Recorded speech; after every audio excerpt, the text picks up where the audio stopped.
stay right where you are, and you can put love into your work and bring holiness into that work. And that really is the message, the Catholic message of both Vatican II and Opus Dei. My favorite teaching of St. Josemaria, the universal call to holiness, that somehow my job is to find holiness and to bring holiness into ordinary circumstances like this one.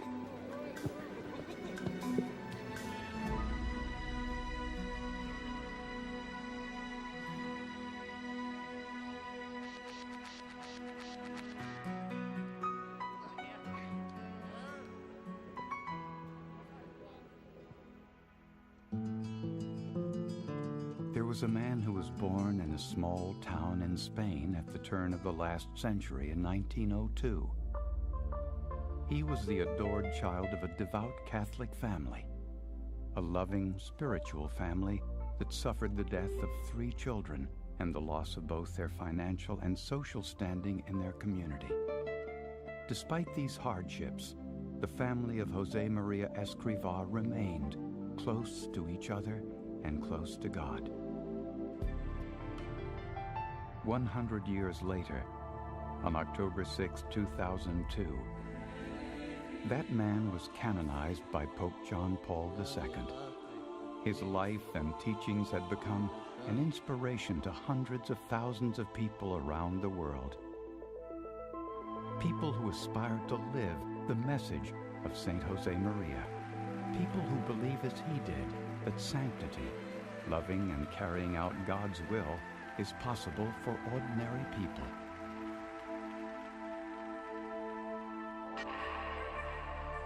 As a young priest, Father Josemaria Escriva felt a deep yearning to do more, to be more. He prayed constantly, striving to understand what God was asking of him. One day, after years of thought and prayer, he saw what God wanted him to do: to proclaim that all people can become saints while living ordinary lives in the world, and that what God asks of each of us is to do just that.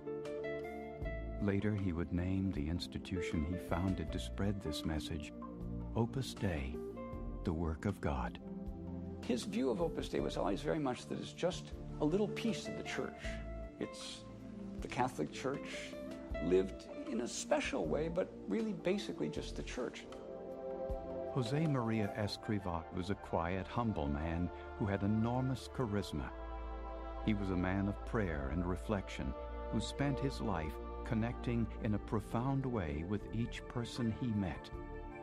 And he was always fully present. What I can tell you about St. Josemaria was that he was a father.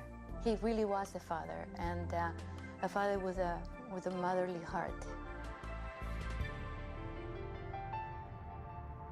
If St. Josemaria were here in this room, what would he think? I think he would be excited that there are people in the work that live and breathe corporate America and don't want to leave it to pursue a life of holiness. Ampersand selected equals comma 6. Within Christianity, there are those who view the pursuit of wealth as sort of an evil. And so you have to be dirt poor and you have to shun technology. And then on the other side of the spectrum, you have people who equate business success with a sort of holiness, if you will. It's sort of the prosperity, Christianity. Well, God blesses me because I won this business deal, I think that God, for the most part, stays out of our business. He gives us human talents, and he gives us at times inspiration and insights. But he expects us to work for what we get, and it requires, sacrifice. There's whole books of the Old Testament that lay down in great detail what can be offered to God and what can't. And he says, I want the lamb that's 1 year old, male, without blemish. I don't want the mangy goat. It's nested in this grid. If we're going to say to God, this is the manifestation of my love for you, well, we don't want it to be a mangy goat. We want it to be something as good as we can make it. I got to play well. If I don't, I can't offer it up. I try to win. So God understands your intention. It's just the intention, right? God's a little bit more merciful than the world. The world judges you only by results, and God kind of judges you by effort. It takes tremendous courage and God's grace to follow Catholic orthodoxy.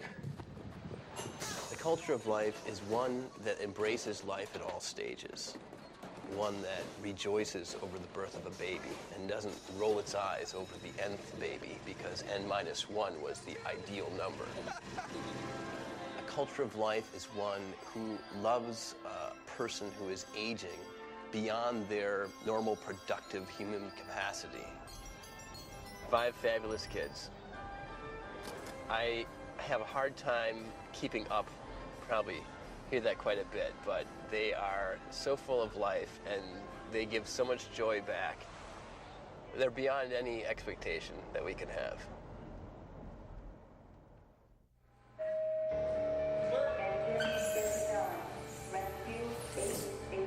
I was a crash firefighter. I was stateside here in the high desert, George Air Force Base. Then I went to Korea. That's where I met my wife. We've been married 18 years now. I have 4 children. Then after that, I came onto the LA City Fire Department. The cantaloupe, tomatoes, everything just needs to be chopped. I would say the work is kind of my work. I mean, how I fit in to the big scheme of things. And primarily, it's just the ordinary things done well. I have what they call a plan of life. Just like any athlete, they exercise, they eat right, they listen to a coach. Well, I start the day off with the first stop, turning to God. I make a morning offering. After reading the life of Monsignor Escriva and learning of what he had to say about prayer, it's very simple, I think. It's just find quiet time to speak with our Lord. I say the rosary daily. Aspirations, which are basically just invocations to God, almost like a dart sent. We gotta go. We gotta run. Like going into fire, sometimes there's a lot happening, and just, Lord, give me the confidence and the strength to carry out my duties. And let's let everything work out fine. Really giving all of my attention to the task at hand. That have been taught as prayer as well. Just seeing the firemen go by down the street when I was a little kid kind of like just drew me. And the camaraderie with the guys here, the friendships that you make with them. And then working as a team, that's a big thing. If everything goes well, by the end of this year, I should be promoted to captain. So I'm looking forward to that. I've spent 5 years in the U.S. Air Force as a firefighter, and then 17 years now with the city of Los Angeles. So I'm ready to supervise firefighters.